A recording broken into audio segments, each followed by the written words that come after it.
right? Okay, so we spoke about this a little bit, but I think it's important to sort of go through this now. With people who are on a restrictive diet, what do you think the risks are for them? And are there certain nutrients that you're really going to struggle to get if you are, for whatever reason, restricting what you eat? Yeah, definitely. I mean, it depends on the diet, right? Like a vegan diet is completely different to someone who's restricting, say, gluten or is carb phobic, right? So I'm definitely going to look for different things in there. I recently took on a client who's incredibly carb phobic and has a history of a lot of alcohol use. I'm very concerned about their B vitamin status, right?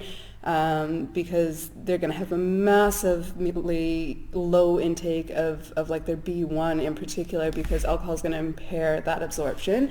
And if they're carb phobic, they're not topping themselves up. So that's definitely going to be something that I look at. For my vegan clients, iron and protein would be obviously like your top two. Calcium's another really big concern, especially in women. But there's a whole host of nutrients I'll look at. We'll go to the two extremes, right? Because I think one of them's probably less popular than the other. But if you say a vegan, and if we keep it in an athletic population,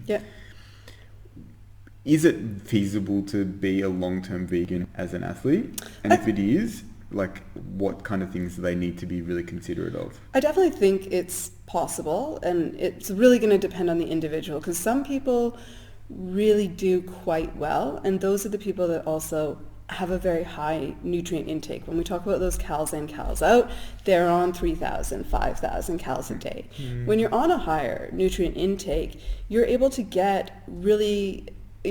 assimilate a lot of more complete protein sources from all of these different places. If you're an athlete who's cutting weight and is on 1,600 calories a day and you're following a vegan diet, we are going to have massive problems, because there's no way we're going to be able to meet your protein needs, your iron needs, things like that, right?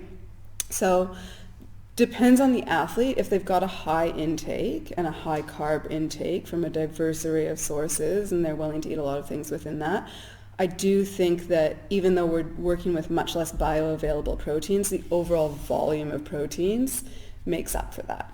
And so they can absolutely do quite well. Do you see variability in individual response though too? Oh, massive, massive. Because it seems like, I know there's a lot of people who probably more on that sort of carnivore animal based diet.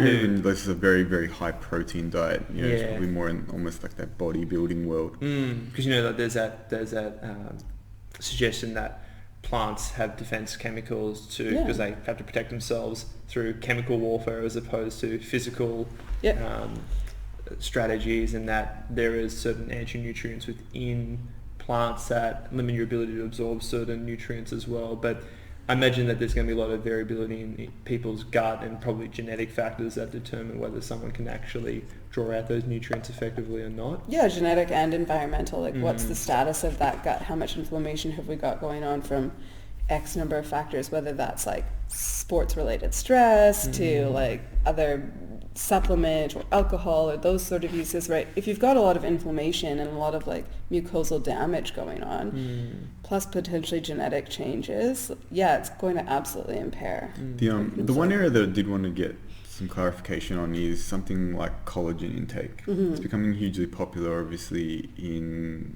injury healing, and particularly in the area of tendon research. And I think it's going to expand over time. Our understanding, or at least my understanding, is it's difficult to get unless you are eating plant-based.